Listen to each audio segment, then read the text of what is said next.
ರಾಜಣ್ಣ ರಾಜೀನಾಮೆ ಬಗ್ಗೆ ಹೈಕಮಾಂಡ್ ಗಮನಕ್ಕೆ ಸಿಎಂ ತೆಗೆದುಕೊಂಡು ಬಂದಿದ್ದಾರೆ. ಮೊದಲು ರಾಜಣ್ಣ ಕಿಕ್ಔಟ್ ಮಾಡಿ ಅಂತ ಹೇಳಿ ವೇಣುಗೋಪಾಲ್ ಹೇಳಿದ್ರು. ಈ ನಿರ್ಧಾರ ಪಕ್ಷದ ಮೇಲೆ ಪರಿಣಾಮ ಬೀರುತ್ತೆ ಅಂತ ಹೇಳಿ ಸಿದ್ದರಾಮಯ್ಯನವರು ಅವರ ಮನವೊಲಿಸೋದಕ್ಕೆ ಪ್ರಯತ್ನ ಮಾಡಿದ್ದಾರೆ.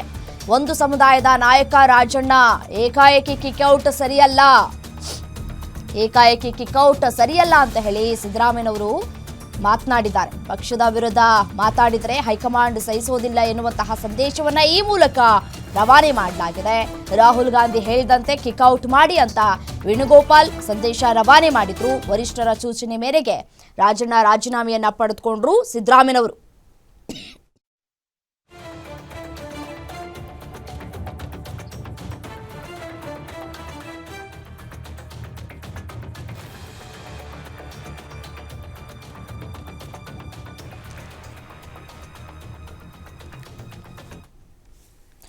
ಸಾಲು ಸಾಲು ಕಾಂಟ್ರವರ್ಸಿ ಹೇಳಿಕೆಗಳೇ ರಾಜಣ್ಣನವರಿಗೆ ಮುಳುವಾಗಿದೆ. ಆಗಸ್ಟ್ 8ರಂದು ಬೆಂಗಳೂರಿನಲ್ಲಿ ಕರೆದು ವೇಣುಗೋಪಾಲ್ ಅವರು ಕೂಡ ಮಾತನಾಡಿದ್ರು. ಸಿಎಂ ಸಿದ್ದರಾಮಯ್ಯ ಎದುರೇ ಕೂರಿಸಿಕೊಂಡು ಮಾತನಾಡಿದ್ರು ವೇಣುಗೋಪಾಲ್. ಬಳಿಕ ರಾಹುಲ್ ಬಂದ ದಿನ ಸಿಡಿ ಪ್ರಕರಣದ ಸಿಐಡಿ ರಿಪೋರ್ಟ್ ಅನ್ನು ಕೂಡ ಪ್ರಸ್ತಾಪ ಮಾಡಲಾಯಿತು. ಸಿಐಡಿ ರಿಪೋರ್ಟ್ ಬಗ್ಗೆ ರಾಹುಲ್ ಗಮನಕ್ಕೆ ತೆಗೆದುಕೊಂಡು ಬಂದಿದ್ರು ನಾಯಕರು. ಆಗ ರಾಹುಲ್ ಗಾಂಧಿ ಅವರು ಈ ರೀತಿಯಾಗಿ ರಿಯಾಕ್ಟ್ ಮಾಡಿದ್ರಂತೆ. ಓಹೋ, ಈಸ್ ಅ ಬ್ಲಾಕ್ ಮೇಲರ್ ಅಂತ ರಾಹುಲ್ ಗಾಂಧಿ ಅವರು ಹೇಳಿದ್ರಂತೆ. ಇನ್ನು ಇದೇ ವಿಚಾರಕ್ಕೆ ಸಂಬಂಧಪಟ್ಟಂತೆ ಮತ್ತಷ್ಟು ಡೀಟೇಲ್ಸ್ ಕೊಡ್ತಾ ಹೋಗ್ತಾರೆ political bureau head Maruti Pavagada ನೇರ ಸಂಪರ್ಕದಲ್ಲಿ ಜಾಯ್ನ್ ಆಗಿದ್ದಾರೆ. ಮಾರುತಿ ಪಾವಗಡ, ಡೇ ಒನ್ ಇಂದಲೂ ಕೂಡ ಕೆಎನ್ ರಾಜಣ್ಣ ಅವರು ಅವರ ನಾಲಿಗೆಯನ್ನ ಹರಿಬಿಟ್ಟು ಈ ಒಂದು ಪರಿಸ್ಥಿತಿಯನ್ನ ತಮಗೆ ತಾವೇ ತಂದುಕೊಂಡಿರುವಂಥದ್ದು ಗೊತ್ತಿರುವಂತಹ ವಿಚಾರ. ಸಿಎಂ ಸಿದ್ದರಾಮಯ್ಯನವರು ಶತಾಯಗತಾಯವಾಗಿ ಕೆಎನ್ ರಾಜಣ್ಣ ಅವರನ್ನ ಉಳಿಸ್ಕೊಳ್ಬೇಕು ಅನ್ನುವಂತಹ ನಿಟ್ಟಿನಲ್ಲಿ ಏನೆಲ್ಲ ಪ್ರಯತ್ನಗಳನ್ನ ಮಾಡಿದ್ರು ಅಂತ ಹೇಳಿ.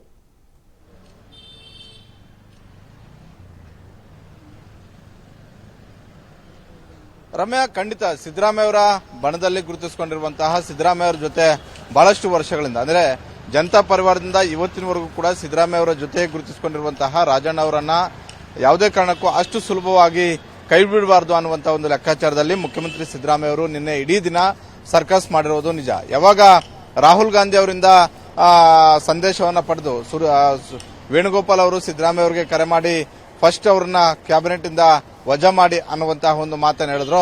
ಆ ಕ್ಷಣದಿಂದಲೂ ಕೂಡ ಅವರನ್ನ ಉಳಿಸಿಕೊಳ್ಳುವಂತಹ ಒಂದು ಪ್ರಯತ್ನವನ್ನ ಮಾಡಿದ್ರು. ರಾಜಣ್ಣ ಅವರನ್ನ ಏಕಾಏಕಿ ನಾವು ತೆಗೆದಿದ್ದೆ ಆದ್ರೆ ರಾಜ್ಯದಲ್ಲಿ ಬೇರೆ ಬೇರೆ ಸಂದೇಶಗಳು ರವಾನೆ ಆಗ್ತವೆ. ಇದು ವಿರೋಧ ಪಕ್ಷಗಳಿಗೆ ಅಸ್ತ್ರ ಆಗುತ್ತೆ. ನಮಗೆ ಬಹಳಷ್ಟು ಸಮಸ್ಯೆಗಳು ಆಗ್ಬೋದು. ಮುಂದೆ ಬರ್ತಾ ಇರುವಂತಹ ಹಲವು ಚುನಾವಣೆಗಳಲ್ಲಿ ಇದನ್ನ ಬಿಜೆಪಿ ಮತ್ತೆ ಜೆಡಿಎಸ್ ನಾಯಕರು ಅಸ್ತ್ರವನ್ನಾಗಿ ಮಾಡಿಕೊಳ್ತಾರೆ ಅನ್ನುವಂತಹ ಒಂದು ಮಾಹಿತಿಯನ್ನು ಕೂಡ ವೇಣುಗೋಪಾಲ್ ಅವರ ಗಮನಕ್ಕೆ ತಂದರು. ಆದ್ರೆ ರಾಹುಲ್ ಗಾಂಧಿ ಅವರ ಸೂಚನೆ ಏನಿದೆ ಅನ್ನುವಂಥದ್ದನ್ನ ಖಡಕ್ ಆಗಿ ವೇಣುಗೋಪಾಲ್ ಅವರು ಸಿದ್ದರಾಮಯ್ಯ ಅವರಿಗೆ ಪುನರುಚ್ಚಾರ ಮಾಡಿರುವಂತದ್ದು. ಯಾವುದೇ ಕಾರಣಕ್ಕೂ ಅವರನ್ನ ಉಳಿಸಿಕೊಳ್ಳೋದಕ್ಕೆ ಸಾಧ್ಯವಿಲ್ಲ. ಅವರನ್ನ ಈ ಕೂಡಲೇ ಸಚಿವ ಸಂಪುಟದಿಂದ ಕೈಬಿಡಬೇಕು ಅನ್ನುವಂತಹ ಒಂದು ಸೂಚನೆ ಪದೇ ಪದೇ ಹೇಳಿರುವಂತದ್ದು. ಅದರಲ್ಲೂ ಇದು ನನ್ನ ಹೇಳಿಕೆ ಅಲ್ಲ, ರಾಹುಲ್ ಗಾಂಧಿ ಅವರಿಗೆ ನಿಮಗೆ ಹೇಳಿ ಅನ್ನುವಂತಹ ಒಂದು ಸಲಹೆಯನ್ನ ಕೊಟ್ಟಿರೋದ್ರಿಂದ ನಾನು ಈ ಮಾತನ್ನ ಹೇಳ್ತಾ ಇದ್ದೀನಿ. ಯಾವುದೇ ಕಾರಣಕ್ಕೂ ರಾಜಣ್ಣ ಅವರನ್ನ ಉಳಿಸಿಕೊಳ್ಳೋಕೆ ಸಾಧ್ಯವಿಲ್ಲ ಅನ್ನುವಂಥದ್ದು. ಹೀಗಾಗಿ ನಿನ್ನೆ ಬೆಳಗ್ಗೆ 12 ಗಂಟೆಗೆ ಆರಂಭ ಆದಂತಹ ಈ ಒಂದು ರಾಜೀನಾಮೆ ಪ್ರಹಸನ ಸಂಜೆ 4 ಗಂಟೆವರೆಗೂ ಕೂಡ ಕನಿಷ್ಠ 4 ಗಂಟೆಗಳು ಅಂದ್ರೆ 12 ಗಂಟೆಯಿಂದ ಮಧ್ಯಾಹ್ನ 4 ಗಂಟೆವರೆಗೂ ನಡೆದಂತಹ ರಾಜಕೀಯ ಬೆಳವಣಿಗೆಗಳು ಏನಿದಾವೆ ಇವು ನಿನ್ನ ವಿಧಾನಸೌಧದ ವಿಧಾನಸಭೆಯ ಸಿದ್ದರಾಮಯ್ಯ ಅವರ ಕೊಠಡಿ ಹಾಗೂ ಸಚಿವರುಗಳ ವಿಶ್ರಾಂತಿ ಕೊಠಡಿಯಲ್ಲಿ ಬಹಳಷ್ಟು ಬೆಳವಣಿಗೆಗಳಾದವು. ಒಂದು ಕಡೆ ಸಿದ್ದರಾಮಯ್ಯ ರಾಜಣ್ಣ ಅವರನ್ನು ಕರೆಸಿಕೊಂಡ್ರು, ಸುಮಾರು ಹೊತ್ತು ಚರ್ಚೆ ಮಾಡಿದ್ರು. ಕಾಂಗ್ರೆಸ್ ಹೈಕಮಾಂಡ್ ಸೂಚನೆ ಏನಿದೆ ಅನ್ನುವಂಥದ್ದನ್ನು ಕೂಡ ಹೇಳಿದ್ರು. ಆ ಸಂದರ್ಭದಲ್ಲಿ ರಾಜಣ್ಣ ಅವರು ನನಗೆ ಸಚಿವ ಸ್ಥಾನವೂ ಬೇಡ, ಏನೂ ಬೇಡ ಅನ್ನುವಂತಹ ರೀತಿಯಲ್ಲಿ ರಾಜೀನಾಮೆ ಕೊಟ್ಟಿದ್ದು ಕೂಡ ನಿಜ. ಆದ್ರೆ ಕಾಂಗ್ರೆಸ್ ಹೈಕಮಾಂಡ್ಗೆ ಇದ್ದದ್ದು ರಾಹುಲ್ ಗಾಂಧಿ ಅವರು ನಿನ್ನೆ ಇಂಡಿ ಒಕ್ಕೂಟದ 3ನೇ ವ್ಯಕ್ತಿ ಈ ವಿಚಾರವನ್ನ ಪ್ರಸ್ತಾಪ ಮಾಡಿದಾಗ ನಿಮ್ಮ ನಾಯಕರುಗಳೇ ನಿಮ್ಮ ವಿರುದ್ಧ ಮಾತಾಡ್ತಾ ಇದ್ದಾರೆ ಅನ್ನುವಂಥದ್ದನ್ನ ರಾಹುಲ್ ಗಾಂಧಿ ಅವರ ಮುಖದ ಮೇಲೆ ಹೇಳಿರುವಂತದ್ದು. ರಾಹುಲ್ ಗಾಂಧಿ ಅವರಿಗೂ ಬೇಸರ ತರಿಸಿರುವಂತದ್ದು. ಕಾಂಗ್ರೆಸ್ ಹೈಕಮಾಂಡ್ ಮಟ್ಟದಲ್ಲಿರುವಂತಹ ಸೋನಿಯಾ ಗಾಂಧಿ, ಪ್ರಿಯಾಂಕಾ ವಾದ್ರಾ ಹಾಗೂ ವೇಣುಗೋಪಾಲ್ ಮೂವರು ಕೂಡ ಅಸಮಾಧಾನಕ್ಕೆ ಕಾರಣ ಆಗಿದ್ದು. ಹೀಗಾಗಿ ಯಾರು ಆತ ಅಂದಾಗ 8ನೇ ತಾರೀಕು ಏನು ಬೆಂಗಳೂರಿಗೆ ಬಂದಂತಹ ಒಂದು ಸಂದರ್ಭದಲ್ಲಿ ರಾಜಣ್ಣ ಅವರ ಬಗ್ಗೆ ಹಲವು ವಿಚಾರಗಳು ರಾಜ್ಯ ನಾಯಕರು ಕೂಡ ಮುಟ್ಟಿಸಿದ್ರು. ಅಂದ್ರೆ ಪದೇ ಪದೇ ಸರ್ಕಾರದ ವಿರುದ್ಧ ಮಾತಾಡೋದು, ಪದೇ ಪದೇ ನಾಯಕರ ವಿರುದ್ಧ ಮಾತಾಡೋದು, ಪದೇ ಪದೇ ಹಲವು ವಿಚಾರಗಳನ್ನ ಅರಿಬಿಡುವಂತದ್ದು, ಪದೇ ಪದೇ ಡಿಸಿಎಂ ಹುದ್ದೆ ಸೃಷ್ಟಿ ಮಾಡುವಂತಹ ಒಂದು ವಿಚಾರಗಳ ಹೇಳಿಕೆಗಳನ್ನ ಕೊಡುವಂತದ್ದು, ಎಲ್ಲವನ್ನೂ ಕೂಡ ಕಾಲಕ್ಕೆ ತಕ್ಕಂತೆ ಹೇಳಿಕೆಗಳು ಬರ್ತಾ ಇದಾವೆ. ಜೊತೆಗೆ ಒಂದಷ್ಟು ಡ್ಯಾಮೇಜ್ ಪಕ್ಷಕ್ಕೆ ಆಗ್ತಿದೆ ಅನ್ನುವಂಥದ್ದನ್ನ 8ನೇ ತಾರೀಕು ಬಂದಂತಹ ಸಂದರ್ಭದಲ್ಲಿ ಸುರ್ಜೇವಾಲಾ ಮತ್ತೆ ವೇಣುಗೋಪಾಲ್ ಇದ್ದಂತಹ ಒಂದು ಸಭೆಯಲ್ಲಿ ಈ ವಿಚಾರಗಳು ಹೆಚ್ಚು ಚರ್ಚೆ ಆದವು. ಜೊತೆಗೆ ಈ ಹಿಂದೆ ಸಿಡಿ ಪ್ರಕರಣಕ್ಕೆ ಸಂಬಂಧಪಟ್ಟಂತೆ ರಾಜಣ್ಣ ಅವರು ಹಲವು ಹಿರಿಯ ನಾಯಕರ ಕೈವಾಡ ಇದೆ ಅನ್ನುವಂಥದ್ದನ್ನ ಬಹಿರಂಗವಾಗಿ ಹೇಳಿದ್ರು. ಇದಾದ ಬಳಿಕ ಸಿಐಡಿ ತನಿಖೆ ಕೂಡ ಆಯಿತು. ಸಿಐಡಿಯ ಮುಂದೆ ವಿಚಾರಣೆಗೆ ರಾಜಣ್ಣ ಅವರು ಹಾಜರಾಗಲಿಲ್ಲ.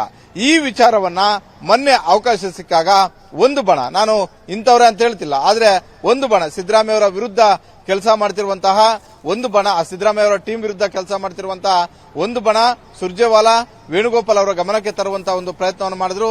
ಅದನ್ನ ರಾಹುಲ್ ಗಾಂಧಿ ಅವರಿಗೂ ಕೂಡ ಆ ಕಿವಿಗೆ ಹಾಕುವಂತ ಒಂದು ಕೆಲಸವನ್ನು ಮಾಡಿದ್ರು. ಆ ಸಂದರ್ಭದಲ್ಲೇ ರಾಹುಲ್ ಗಾಂಧಿ ಹೇಳಿದ್ದು, ಹಾಗಾದ್ರೆ ಈತ ಬ್ಲಾಕ್ ಮೇಲ್ ಮಾಡಿದಾನ, ಸಿದ್ದರಾಮಯ್ಯ ಮತ್ತೆ ಡಿಕೆ ಶಿವಕುಮಾರ್ ಇಬ್ಬರನ್ನು ಕೂಡ ಬ್ಲಾಕ್ ಮೇಲ್ ಮಾಡಿದ್ರ ಅನ್ನುವಂತ ಒಂದು ಪ್ರಶ್ನೆಗಳನ್ನು ಕೂಡ ಅವತ್ತೇ ಕೇಳಿದ್ರು. ಅದಕ್ಕೆ ಸಾಥ್ ಕೊಡುವಂತ ರೀತಿಯಲ್ಲಿ ನಿನ್ನೆ ಇಂಡಿ ಒಕ್ಕೂಟದ ನಾಯಕರುಗಳ ಸಭೆಯಲ್ಲಿ ಮತ್ತೆ ರಾಜಣ್ಣ ಕೊಟ್ಟಂತಹ ಕಾಂಟ್ರವರ್ಸಿ ಹೇಳಿಕೆ ಬಗ್ಗೆ ಬೇರೆ ಪಕ್ಷದ ಮುಖಂಡರು ಹೇಳಿದಾಗ ಸಹಜವಾಗಿ ಇದು ರಾಹುಲ್ ಗಾಂಧಿಗೂ ಒಂದು ರೀತಿ ಅಪಮಾನ ಆಯಿತು. ಅದೇ ರೀತಿ ಕಾಂಗ್ರೆಸ್ ಹೈಕಮಾಂಡ್ಗೂ ಕೂಡ ಬೇರೆ ಪಕ್ಷಗಳ ನಾಯಕರುಗಳ ಮುಂದೆ ಇರಿಸು ಮುರುಸಾಯಿತು.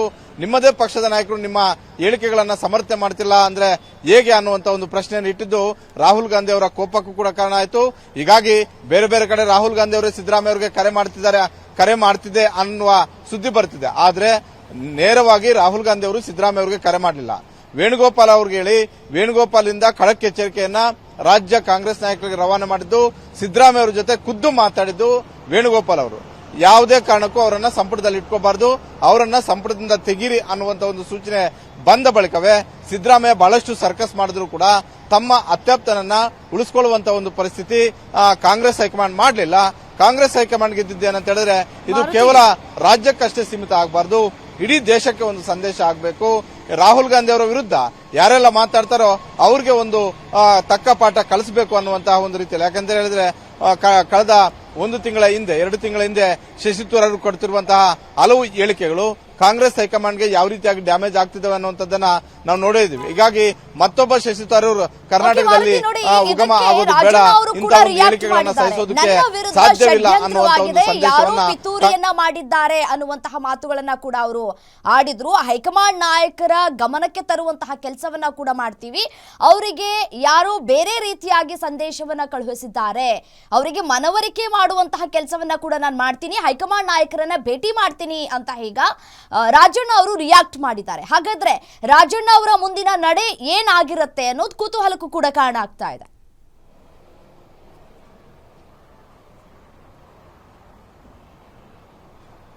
ರಮ್ಯಾ, ರಾಜಣ್ಣ ಅವರ ಮುಂದಿನ ನಡೆ ಬಹಳಷ್ಟು ಸ್ಪಷ್ಟವಾಗಿದ್ದಂತೆ ಕಾಣಿಸ್ತಾ ಇದೆ. ಯಾಕಂತ ಹೇಳಿದ್ರೆ ರಾಜಣ್ಣ ಅವರೇನು ಕಾಂಗ್ರೆಸ್ ಅಲ್ಲೇ ಹುಟ್ಟಿ ಬೆಳೆದು ಕಾಂಗ್ರೆಸ್ ಅಲ್ಲೇ ರಾಜಕಾರಣ ಮಾಡಿದಂತವರಲ್ಲ.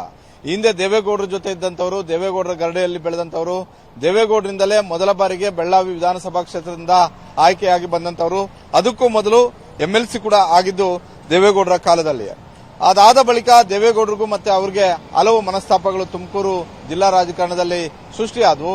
ಹೀಗಾಗಿ ಜನತಾದಳವನ್ನ ಬಿಟ್ಟು ಅವರು ಅವತ್ತು ಕಾಂಗ್ರೆಸ್ ಸೇರ್ಪಡೆ ಆಗಿದ್ರು. ಕಾಂಗ್ರೆಸ್ ಬಂದ ಬಳಿಕವೂ ಕೂಡ ಕಾಂಗ್ರೆಸ್ ನಾಯಕರ ವಿರುದ್ಧವೇ ಮಾತಾಡಿ 2005ರಲ್ಲಿ ಪಕ್ಷದಿಂದ ಉಚ್ಚಾಟನೆ ಆಗ್ತಾರೆ. ಅವತ್ತು ವಿರೋಧ ಪಕ್ಷದ ನಾಯಕರಾದಂತಹ VS ಉಗ್ರಪ್ಪ ಅವರ ಮೇಲೆ ತುಮಕೂರಿನ DC ಕಚೇರಿ ನಡೆದಂತಹ ಒಂದು ಸಭೆಯಲ್ಲಿ ರಾಜಣ್ಣ ಮತ್ತೆ ಅವರ ಬೆಂಬಲಿಗರು ದಾಳಿ ಮಾಡಿದ್ರು, ಹಲ್ಲೆ ಮಾಡಿದ್ರು ಅನ್ನುವಂಥದ್ದಕ್ಕೆ ಎಫ್ಐಆರ್ ದಾಖಲಾಗ್ತವೆ. ಅಂದ್ರೆ ಕೇಸ್ ಅಂಡ್ ಕೌಂಟರ್ ಕೇಸ್. ಒಂದ್ ಕಡೆ ರಾಜಣ್ಣ ಟೀಮ್ ಉಗ್ರಪ್ಪ ಅವರ ವಿರುದ್ಧ ದೂರು ಕೊಡುತ್ತೆ, ಅದೇ ರೀತಿ ಉಗ್ರಪ್ಪ ಅವರು ನನ್ನನ್ನ ಹೊಡೆದ್ರು, ನನ್ನ ಮೇಲೆ ಹಲ್ಲೆ ಮಾಡಿದ್ರು ಅನ್ನುವಂಥದ್ದನ್ನ ಇಟ್ಕೊಂಡು ಉಗ್ರಪ್ಪ ಮತ್ತೆ ಬೇರೆ ಬೇರೆ ನಾಯಕರು ಅವತ್ತು ತುಮಕೂರು ನಗರದ ಪೊಲೀಸ್ ಠಾಣೆಯಲ್ಲಿ ದೂರು ದಾಖಲಾಗಿತ್ತು. ಇದೆಲ್ಲ ಕಳೆದೋಗಿರುವಂತದ್ದು.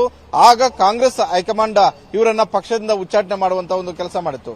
ತದಬಳಿಕ ಹಲವು ವರ್ಷಗಳ ಬಳಿಕ ಮತ್ತೆ ಕಾಂಗ್ರೆಸ್ ಸೇರ್ಪಡೆ ಆದರು. ಯಾವಾಗ ಅಂತ ಹೇಳಿದ್ರೆ ಪರಮೇಶ್ವರ್ ಅವರು KPCC ಅಧ್ಯಕ್ಷರ ಆದ ಬಳಿಕ. ಈ ಎಲ್ಲವೂ ಕೂಡ ಅಂದ್ರೆ ಅವ್ರಿಗೆ ಕಾಂಗ್ರೆಸ್ ನಂಟು ಇದೆ, ಅದೇ ರೀತಿ ಜನತಾ ಪರಿವಾರದ ನಂಟು ಇದೆ. ಈ ನಡುವೆ ರಾಜಣ್ಣ ಅವರಿಗೆ ತುಮಕೂರು ಜಿಲ್ಲೆಯಲ್ಲಿ 3 ಪಕ್ಷದ ನಾಯಕರ ಜೊತೆನೂ ಕೂಡ ಬಹಳಷ್ಟು ಗೆಳೆತನ ಇದೆ. ರಾಜಕಾರಣ ಬೇರೆ ಇರಬಹುದು, ಗೆಳೆತನ ಇದ್ದೇ ಇದೆ. ಯಾಕಂತ ಹೇಳಿದ್ರೆ 2019ರ ಲೋಕಸಭಾ ಚುನಾವಣೆಯಲ್ಲಿ ಅವತ್ತು ಮೈತ್ರಿಯ ವಿರುದ್ಧ ತಮ್ಮ ಹೇಳಿಕೆಗಳನ್ನು ಕೊಟ್ಟರು. ಯಾವುದೇ ಕಾರಣಕ್ಕೂ ನಾವು ಸಹಿಸೋದಕ್ಕೆ ಸಾಧ್ಯವಿಲ್ಲ ಅನ್ನುವಂತಹ ಮಾತುಗಳನ್ನು ಕೂಡ ಹೇಳಿದ್ರು. ಹಾಗಾಗಿ ಅವತ್ತು ರಾಜಣ್ಣ ಅವರು ಮಾಡಿದಂತಹ ಪೊಲಿಟಿಕಲ್ ಸ್ಟ್ರಾಟಜಿಯಿಂದ ಮಾಜಿ ಪ್ರಧಾನಿ ದೇವೇಗೌಡರು ತುಮಕೂರಲ್ಲಿ ಮೈತ್ರಿ ಅಭ್ಯರ್ಥಿ ಆದರೂ ಕೂಡ 17,000 ಮತಗಳ ಅಂತರದಿಂದ ಲೋಕಸಭಾ ಚುನಾವಣೆಯಲ್ಲಿ 17,000 ಮತಗಳು ಬಹಳ ದೊಡ್ಡ ಲೀಡ್ ಅಂತ ಹೇಳಕ್ಕಾಗೋದಿಲ್ಲ. 8 ವಿಧಾನಸಭಾ ಕ್ಷೇತ್ರಗಳಲ್ಲಿ 17,000 ಮತಗಳಿಂದ ಬಿಜೆಪಿಯ ಅಭ್ಯರ್ಥಿ ಆಗಿದ್ದಂತಹ ಬಸವರಾಜ್ ಅವರು ಗೆದ್ದಿದ್ರು. ಬಸವರಾಜ್ ಗೆಲ್ಲೋದಕ್ಕೆ ನೇರ ಕಾರಣ ರಾಜಣ್ಣ ಅನ್ನುವಂಥದ್ದನ್ನ ಅವತ್ತು ರಾಜಣ್ಣ ಅವರು ಹೇಳಿದ್ರು. ಆ ಚರ್ಚೆ ಇವತ್ತು ಇದೆ, ಮುಂದೆನೂ ಕೂಡ ಇದ್ದೇ ಇರುತ್ತೆ. ಆದ್ರೆ ಈ ರೀತಿಯಾಗಿ ಪಕ್ಷಕ್ಕೆ ಬಹಳಷ್ಟು ಸಂದಿಗ್ಧ ಪರಿಸ್ಥಿತಿಗಳಿದ್ದಾಗ ರಾಜಣ್ಣ ಅವರು ಈ ರೀತಿಯಾಗಿ ಪಕ್ಷದ ವಿರುದ್ಧ ಕೆಲಸ ಮಾಡಿದ್ರು ಅನ್ನುವಂತ ಒಂದು ಅಸಮಾಧಾನಗಳು ಮೊದಲಿಂದಲೂ ಕೂಡ ಇದ್ವು. ಅದ್ರ ಜೊತೆಗೆ ಈ ಸರ್ಕಾರ ಬಂದ ಬಳಿಕ ಸರ್ಕಾರದಲ್ಲಿರುವಂತಹ ಸಚಿವರು ಮಾತನಾಡಿದಾಗ ಅದು ಬೇರೆ ಸಂದೇಶ ರವಾನೆ ಆಗುತ್ತೆ, ಇಡೀ ಸರ್ಕಾರವೇ ಮಾತಾಡ್ತಿದೆ ಅನ್ನುವಂತಹ ರೀತಿಯಲ್ಲಿ ಅರ್ಥಗಳು ಕೂಡ ಕಲ್ಪಿಸಿಕೊಳ್ಳಲಾಗುತ್ತೆ. ಆದ್ರೆ ಪದೇ ಪದೇ ದಿನದಿಂದ ದಿನಕ್ಕೆ ಕೊಡ್ತಿದ್ದಂತಹ ಸ್ಟೇಟ್ಮೆಂಟ್ಗಳು ಪಕ್ಷದ ಮೇಲೆ, ಪಕ್ಷದ ಸಂಘಟನೆ ಮೇಲೆ ಬಹಳಷ್ಟು ದುಷ್ಪರಿಣಾಮಗಳು ಆಗೋದಕ್ಕೂ ಕೂಡ ಕಾರಣವಾಯಿತು. ಹೀಗಾಗಿ ಕಾಂಗ್ರೆಸ್ ಹೈಕಮಾಂಡ್ ಇದನ್ನ ಸಹಿಸೋದಿಲ್ಲ ಅನ್ನುವಂತ ಒಂದು ರೀತಿಯಲ್ಲಿ ಈಗ ಕ್ರಮವನ್ನು ತೆಗೆದುಕೊಂಡಿದೆ. ಈಗ ಈ ಕ್ರಮಕ್ಕೆ ರಾಜಣ್ಣ ಅವರನ್ನ ಬಹಳಷ್ಟು ರೆಬಲ್ ನಾಯಕ ಅಂತಾನೆ ತುಮಕೂರಲ್ಲಿ ಹೇಳ್ತಾರೆ. ಯಾಕಂತ ಹೇಳಿದ್ರೆ ಯಾವುದೇ ಒಂದು ಪಕ್ಷಕ್ಕೆ ಅಂಟುಕೊಂಡೇನು ಕೂತಿಲ್ಲ. ಹೀಗಾಗಿ ಅವ್ರ ಮುಂದೆ ಸಹಜವಾಗಿ ಈಗ ತುಮಕೂರಲ್ಲಿ ಒಂದ್ ವೇಳೆ ರಾಜಣ್ಣ ಅವರು ರಾಜಕೀಯ ಬದಲಾವಣೆ ಮಾಡ್ತೀನಿ ಅಂತ ಹೇಳಿದ್ರೆ ಅವ್ರಿಗೆ ರೆಡ್ ಕಾರ್ಪೆಟ್ ಜೆಡಿಎಸ್ ಅವರು ಆಗ್ತಾರೆ, ಅದೇ ರೀತಿ ಬಿಜೆಪಿ ಅವರು ಕೂಡ ಆಗ್ತಾರೆ. ಇಬ್ರು ಕೂಡ ಅದರಲ್ಲಿ ಮುಂದಾಗಬಹುದು. ಯಾಕಂತ ಹೇಳಿದ್ರೆ ರಾಜಣ್ಣ ಪ್ರತಿನಿಧಿಸ್ತಾ ಇರುವಂತಹ ಮಧುಗಿರಿ ವಿಧಾನಸಭಾ ಕ್ಷೇತ್ರದಲ್ಲಿ ಜೆಡಿಎಸ್ಗೆ ಅಭ್ಯರ್ಥಿಯ ಕೊರತೆ ಇದೆ. ಜೆಡಿಎಸ್ಗೆ ಒಂದು ವೇಳೆ ಆಗಿದೆ ಆದ್ರೆ ಜೆಡಿಎಸ್ಗೆ ಎಷ್ಟು ಅನುಕೂಲವೋ ರಾಜಣ್ಣ ಅವ್ರಿಗೂ ಕೂಡ ಅಷ್ಟೇ ಅನುಕೂಲ ಇದೆ.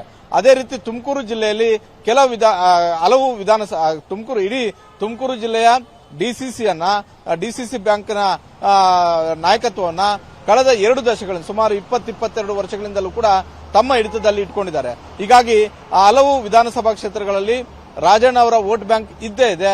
ಇದರ ಲಾಭವನ್ನ ಪಡೆಯುವುದಕ್ಕೆ ಬಿಜೆಪಿನೂ ಕೂಡ ಮುಂದಾಗಬಹುದು. ಜೊತೆಗೆ ಬಿಜೆಪಿ ನಿನ್ನೆಯಿಂದಲೂ ಕೂಡ ಒಂದು ಜಪ ಮಾಡ್ತಿದೆ. ಯಾವಾಗ ರಾಜಣ್ಣ ಅವರನ್ನ ಸಂಪುಟದಿಂದ ವಜಾ ಮಾಡಿದ್ರು ಆ ಕ್ಷಣದಿಂದಲೂ ಕೂಡ ಇದು ದಲಿತ ವಿರೋಧಿ ಸರ್ಕಾರ ಅಂತ. ಒಂದು ವೇಳೆ ಈ ಸಂದರ್ಭದಲ್ಲಿ ರಾಜಣ್ಣ ಅವರನ್ನ ಕರ್ಕೊಂಡು ಬಿಜೆಪಿಗೆ ಬಂದಿದ್ದಾದ್ರೆ ಸಹಜವಾಗಿ ಅದರ ಪಾಸಿಟಿವ್ ಎಫೆಕ್ಟ್ ಬಿಜೆಪಿಗೆ ಆಗೇ ಆಗುತ್ತೆ. ಆ ಲೆಕ್ಕಾಚಾರದಲ್ಲೂ ಕೂಡ ಬಿಜೆಪಿ ನಾಯಕರಿದ್ದಾರೆ. ಆದ್ರೆ ಸದ್ಯಕ್ಕೆ ಮುಖ್ಯಮಂತ್ರಿಯನ್ನ ಭೇಟಿ ಮಾಡಿದಂತಹ ರಾಜಣ್ಣ ಅವರಿಗೆ ಸಿದ್ದರಾಮಯ್ಯ ಬಹಳಷ್ಟು ಕೂಲಾಗಿ ಹೇಳಿ ಕಳಿಸಿದ್ದಾರೆ. 1-2 ತಿಂಗಳು ಸಹಿಸಿಕೊಳ್ಬೇಕು, ತದಬಳಿಕ ಒಳ್ಳೆ ದಿನಗಳು ಬಂದೇ ಬರ್ತವೆ. ಜೊತೆಗೆ ನಿನ್ನ ಮಗನ ಭವಿಷ್ಯವನ್ನ ನೋಡು. ಈಗಾಗಲೇ 75 ದಾಟಿದ್ದಾರೆ ರಾಜಣ್ಣ ಅವರು ಇಂಪಾರ್ಟೆಂಟ್ ಆಗುದಿಲ್ಲ, ಸಿದ್ದರಾಮಯ್ಯ ಅವರು ಹೇಳಿರೋದು. ನಿನ್ನ ಮಗನ ಭವಿಷ್ಯವನ್ನ, ರಾಜಕಾರಣವನ್ನ ನೋಡು. ಹೀಗಾಗಿ ಪದೇ ಪದೇ ಪಕ್ಷವನ್ನ ಬದಲಿಸೋದ್ರಿಂದ ನಿನಗೆ ಒಳ್ಳೆ ಸಿಗೋದಿಲ್ಲ. ಜೊತೆಗೆ ನಿನ್ನ ಮಗನ ರಾಜಕೀಯವೂ ಕೂಡ ಇದಾಗುತ್ತೆ ಅಂತ. ಜೊತೆಗೆ ಆ ಸಂದರ್ಭದಲ್ಲಿ ಸಿಎಂ ಇಬ್ರಾಹಿಂ ಅವರ ಒಂದು ಎಕ್ಸಾಂಪಲ್ ಅನ್ನ ಸಿದ್ದರಾಮಯ್ಯ ಅವರು ಕೊಟ್ಟಿದ್ದಾರೆ ಅನ್ನುವಂತ ಒಂದು ಮಾಹಿತಿ ಸಿಕ್ಕಿರುವಂತದ್ದು. ಸಿಎಂ ಇಬ್ರಾಹಿಂ ಅವರನ್ನ ಪಕ್ಷ ಬಿಡಬೇಡ ಅಂತ ಇದೇ ಸಿದ್ದರಾಮಯ್ಯ ಅವರು ಹೇಳಿದ್ರು. ಆದ್ರೆ ಸಿಎಂ ಇಬ್ರಾಹಿಂ ಅವರು ಅವತ್ತು ಪಕ್ಷ ಬಿಟ್ಟು ಹೋದ ಪರಿಣಾಮವಾಗಿ ಇವತ್ತು ಎಲ್ಲೂ ಇಲ್ಲದೇ ಇರುವಂತಹ ಒಂದು ಪರಿಸ್ಥಿತಿ ಸಿಎಂ ಇಬ್ರಾಹಿಂಗೆ ನಿರ್ಮಾಣ ಆಗಿದೆ. ಅಂತ ವಾತಾವರಣ ನಿನಗೆ ಬರೋದು ಬೇಡ ಅನ್ನುವಂತಹ ಒಂದು ಮಾತುಗಳನ್ನು ಹೇಳಿ ಕಳಿಸಿದ್ದಾರೆ. ಸದ್ಯಕ್ಕೆ ರಾಜಣ್ಣ ಅವರ ಮುಂದೆ ಹಲವು ಆಪ್ಷನ್ಗಳು ಇದ್ರೂ ಕೂಡ ಸಿದ್ದರಾಮಯ್ಯ ಅವರನ್ನ ಮಾತು ಕೇಳಿಸ್ಕೊಂಡು ಬಂದಿದ್ದಾರೆ. ಹೀಗಾಗಿ ಸದ್ಯಕ್ಕೆ ಪಕ್ಷ ಬದಲಾವಣೆ ಮಾಡುವಂತಹ, ಇವತ್ತೇ ಬಿಟ್ಟು ಹೋಗುವಂತಹ ಪರಿಸ್ಥಿತಿಯಲ್ಲಿ ರಾಜಣ್ಣ ಅವರು ಕೂಡ ಇದ್ದಂತೆ ಕಾಣಿಸ್ತಾ ಇಲ್ಲ. ರಮ್ಯಾ.